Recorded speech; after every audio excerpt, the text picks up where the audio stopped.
Welcome in to Beyond the Beat, everybody. Today we're joined by Bears beat reporter from Windy City Gridiron, Jacob Infante. Jacob, man, I'm pumped up to have you on the show. One, because the Bears are a lot of fun to talk about.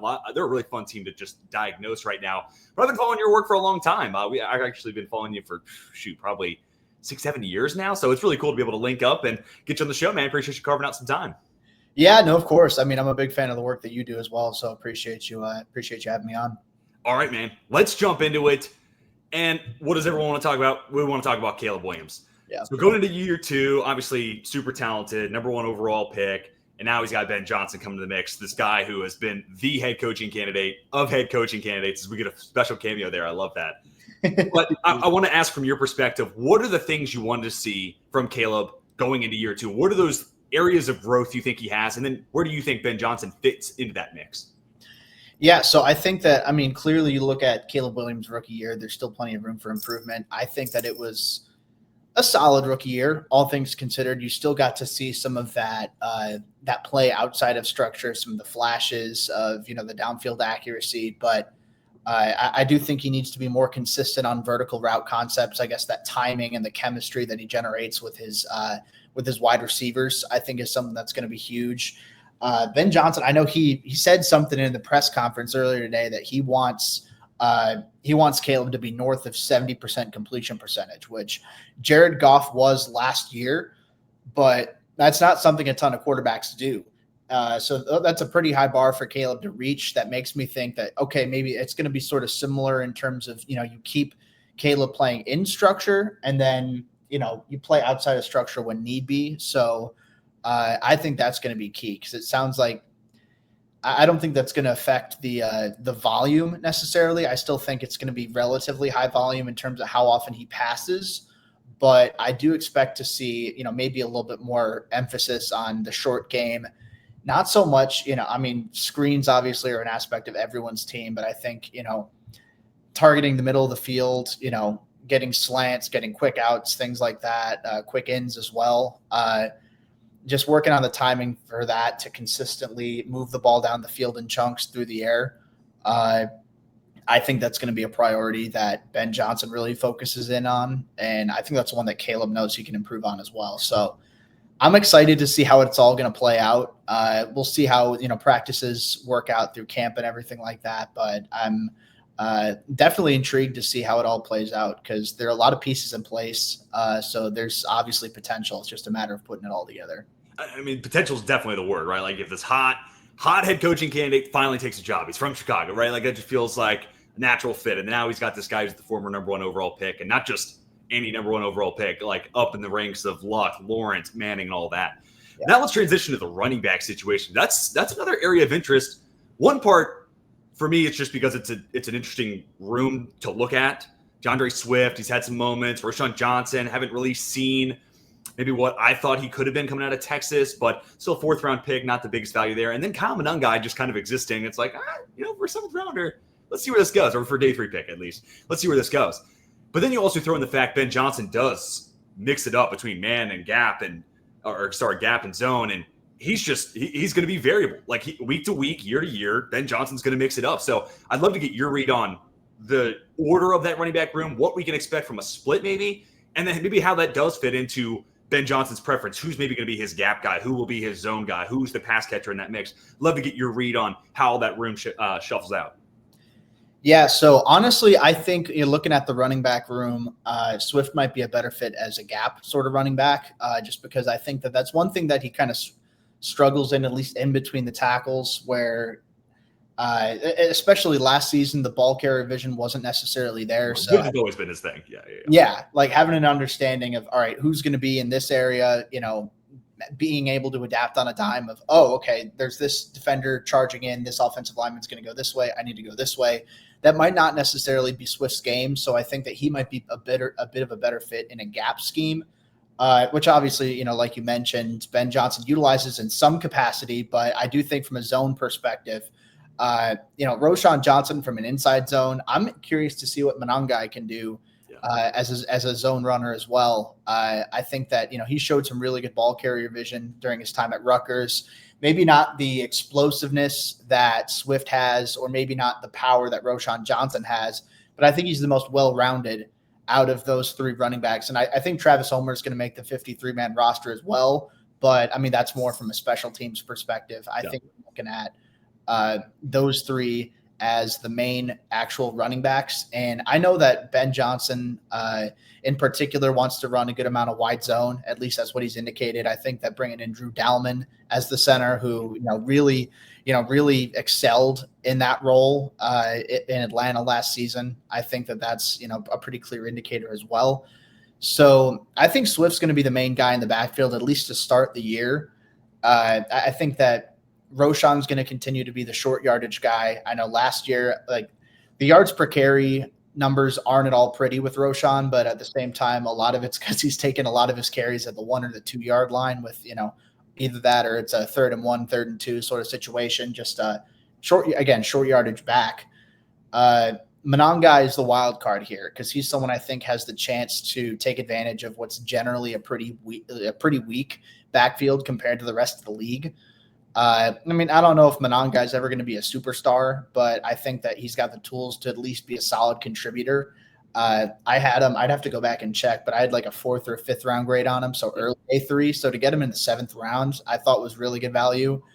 I think it's going to be it's going to be pretty heavy on Swift to start, slowly but surely bringing in Roschon, continuing him in the short yardage situations, and then maybe gradually bringing in Monangai, depending on how he does. As I keep getting interrupted by my lovely cat over here. But yeah, I think it's going to be mostly, Swift's going to be the bell cow back, kind of similar to what it was last year. But I wouldn't be surprised if over time Monangai ends up being that guy to at least carry it over to a split. Yeah. Well, and I talked to our famous analyst Ray about this on Saturday, and we were talking about Monangai, and I stole Connor Rogers from NFL Stock Exchange, his analogy for Monangai, 2003 Honda Civic. Man, he just keeps on going. There's like no mileage that eventually he goes in and gets totaled or whatever. But also, I think he is a great goal line back, really good vision, 5'8", 211. He's got this really tough build, and dude, he, again, not super explosive, but buckle up the chin straps. He's not going to make it easy on you. Yeah. Your point about Swift is actually a really interesting one, because I remember the pivot for Gibbs year 2 in Detroit, there was talk of running him between the tackles more. And, typically we just think, especially if you're not like in the depths of it, not to sound like I know everything, but I think people have a bias, big burly back. Okay, cool. That guy runs between the tackles. You're smaller, quick backs. Okay, that's outside the tackles. But you saw a lot of it, especially when Montgomery got hurt last year. Gibbs can run between the tackles and follow those blocks as an explosive runner. It takes the vision out of it, which Gibbs has good vision. But for Swift, that might take away that one area of weakness. And then you're talking about this pretty explosive runner up the middle. So I'm actually really interested to see where maybe the gap does serve DeAndre Swift in the best area. So I think that's a great shout out from you. All right, now let's talk about these wide receivers. And I want to start with DJ Moore. I have a ton of questions about all these guys, but DJ Moore, and he is kind of this receiver. I'm not saying he's Tyreek Hill, but the Chiefs could use Tyreek Hill and he could have almost 20 yards average depth of target. And then there's years where they use him as a high volume guy, and that average depth of target goes way down, but he's coming close to 100 catches. And DJ Moore has a little bit of that skill set where he could be a big play guy or he could be a high volume guy. All that to say, last year he actually finished with more catches than he did in 2023, but a much lower yards per reception. And obviously some of that is just the situations of that offense, the team in general, et cetera, et cetera.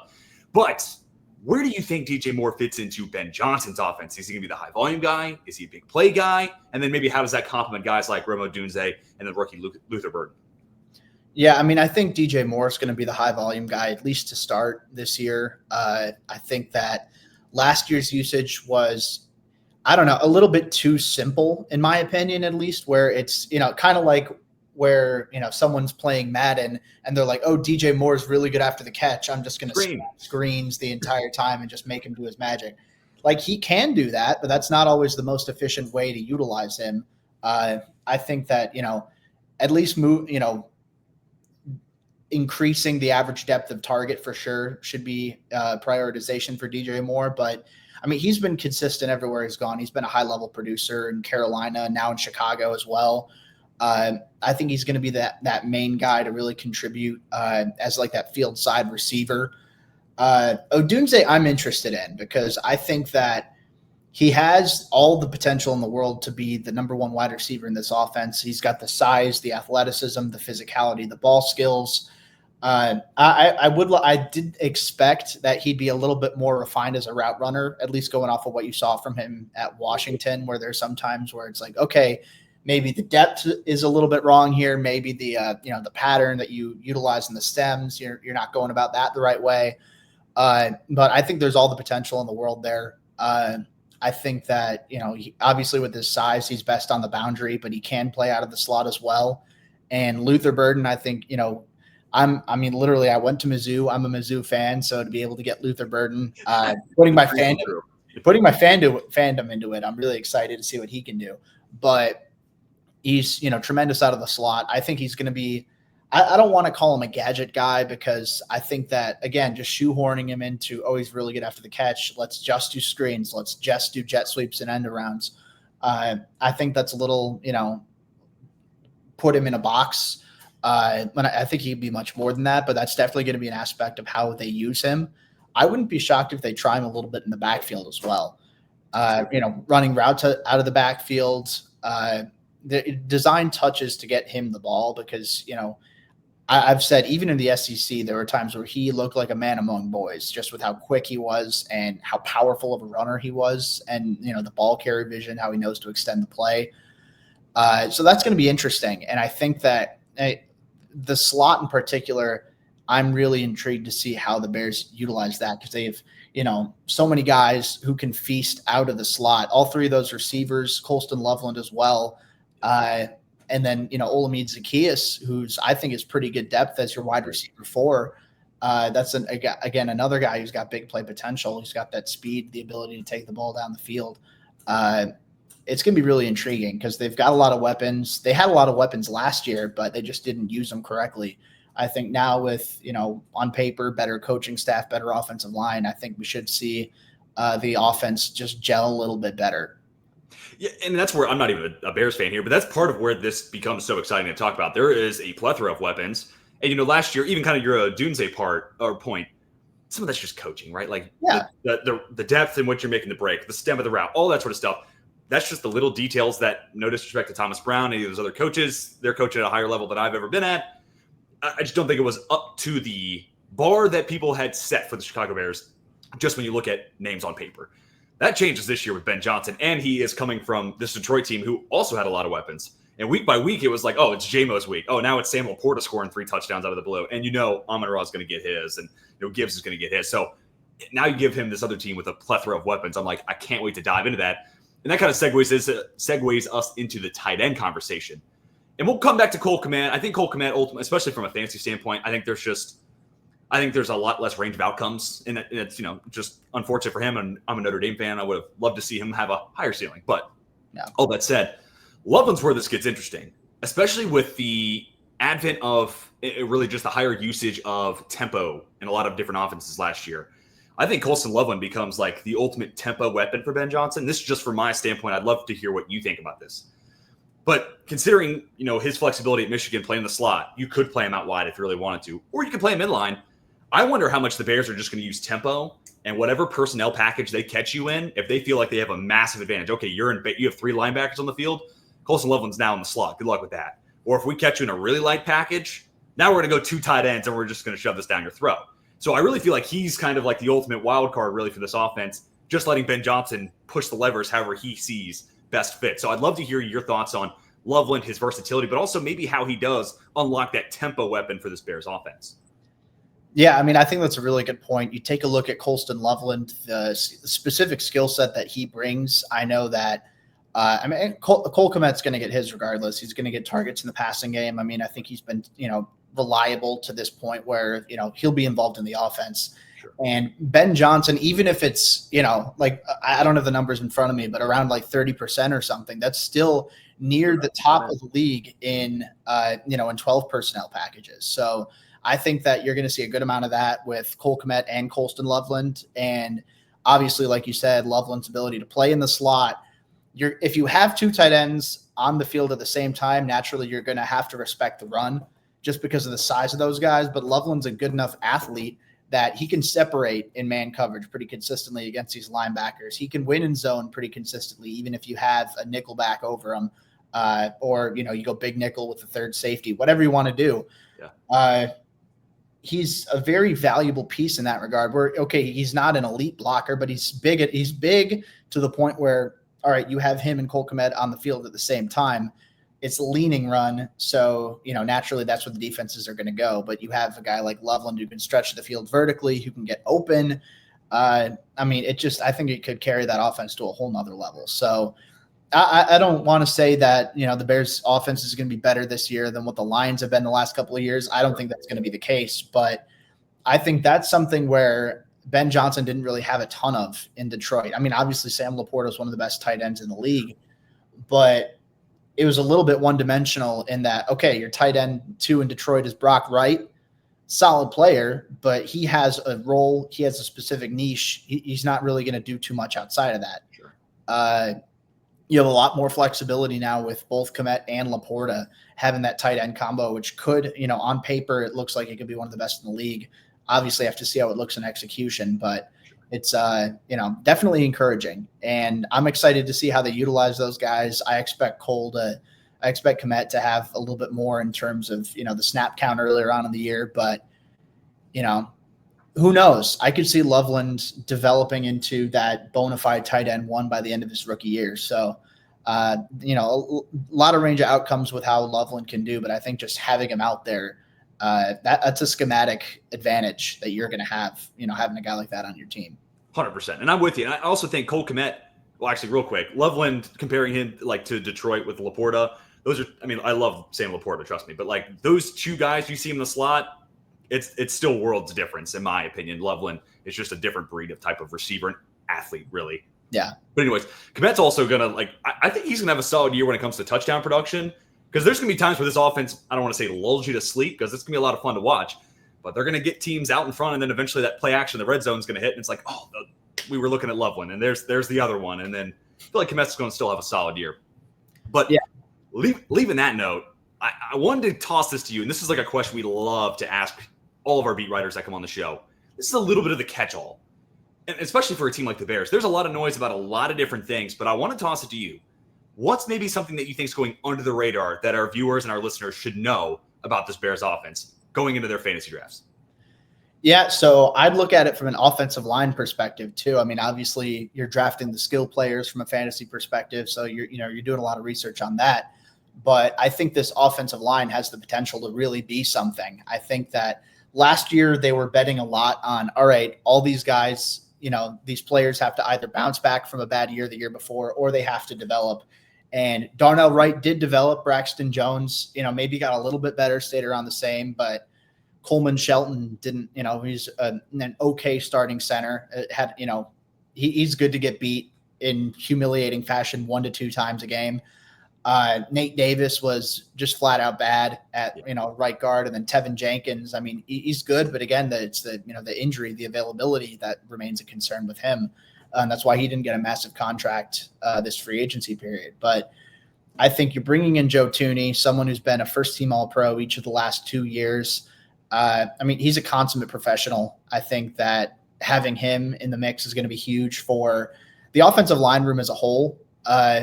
But just it's particularly for Caleb Williams, having a guy who's that reliable of a protector, someone who's that smart, who's been around the league long enough, who can still hold up from an athletic perspective, if you knock on wood. That's a very exciting move. Drew Dalman, like I mentioned earlier, I think one of the best run blocking centers in the game. Solid pass protection as well. I think, his mobility is going to be huge for this offense. Again, if they want to keep up the tempo, like you said, I think Dalman's going to be, pretty beneficial for that. Definitely. And then Jonah Jackson, I'm interested in as well. I think that, him coming off an injury, he had some ups and downs in 2024 with the Rams. And they just happen to be bringing in guys, and they had young players step up, and it's like, all right, we don't really need him anymore. He knows, Ben Johnson's offense. He has experience working with him and, being around him and that, that system. And keep in mind, he was a Pro Bowler in Detroit, which, It's not an all pro, but like, it's something, he was a good starter. And this time, like 14, 15 months ago, he was being looked at as, all right, this is the top guard on the free agent market. He's still pretty young. They, gave him an extra deal, an extension on his contract. So they clearly believe in him. I think that's the one wild card, but generally the offensive line's in a much more stable shape. I think there's a lot higher floor than what there was with this offensive line last year. And then just generally, Darnell Wright's looking like a really good investment. Braxton Jones, he's a little bit controversial as far as the way Bears fans analyze him. The way I see it, he's a solid starting tackle. He's not elite, but he's not bad. And I think that the question is more, do you want to pay him 20-something plus million that you're going to eventually have to end up paying him? But for right now, he's good. You have Ozzie Trapillo waiting in the mix.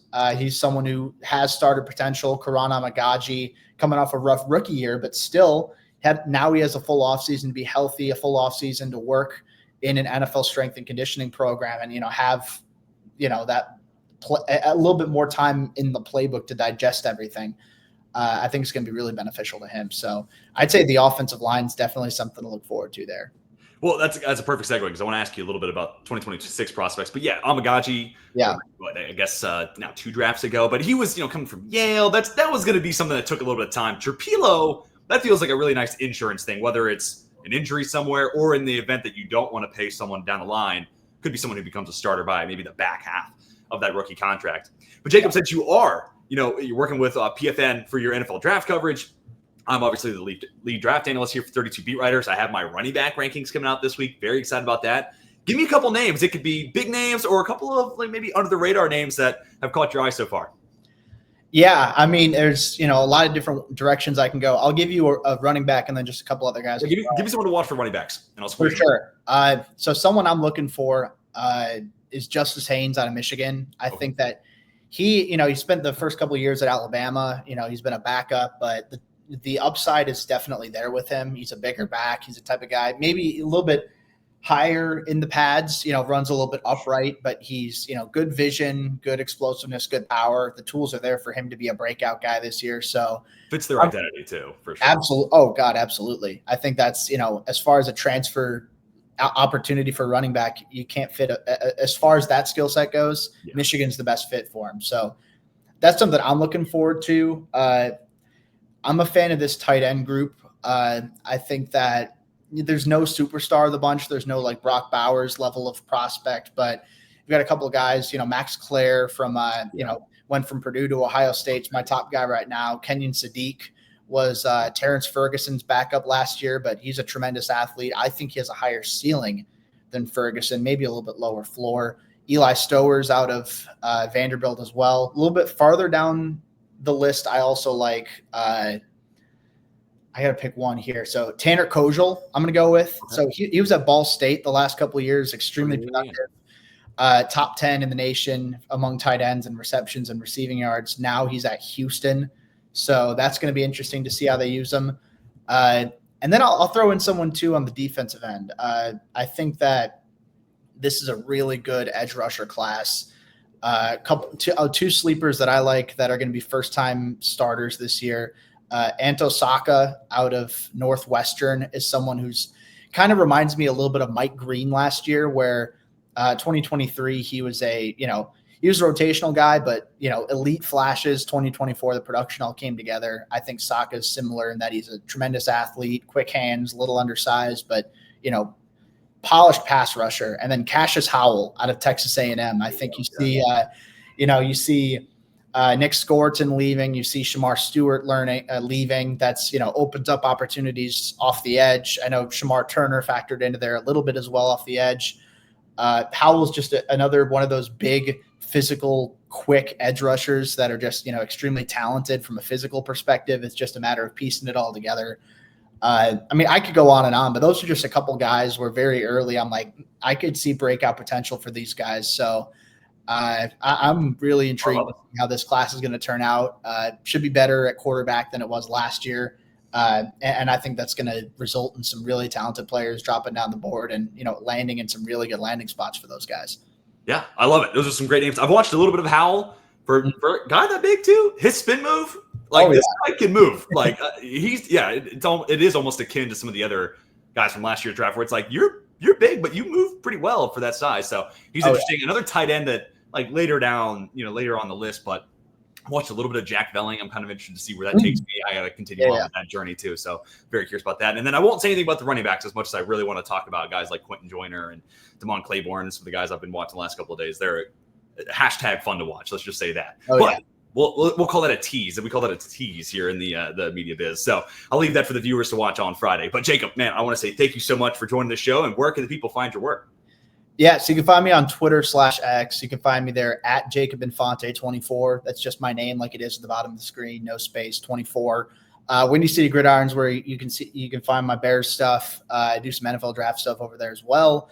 And then Pro Football Network, Pro Football and Sports Network is the encompassing. Right. Now I'm doing the football work specifically on that end. So check me out over there. My Patreon is patreon.com/Jacob Infante. For the 2026 draft, you can see my entire watch list right now, as well as my entire big board being adjusted in time. And any requests that my patrons make, I watch those players as soon as I can.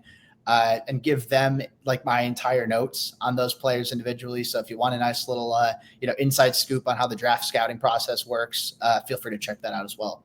You heard it here, viewers. I mean, this is an opportunity for you to directly have your voice heard and have a say in watching the 2026 draft, and at least having other NFL draft analysts hear their voice and hear their perspective on that player. So I think that's awesome. Go out there and support Jacob. Give him a follow. Obviously follow his work over at Windy City Gridiron. Jacob, thank you again for joining the show, man. Been a blast. I appreciate it, man. Thank you.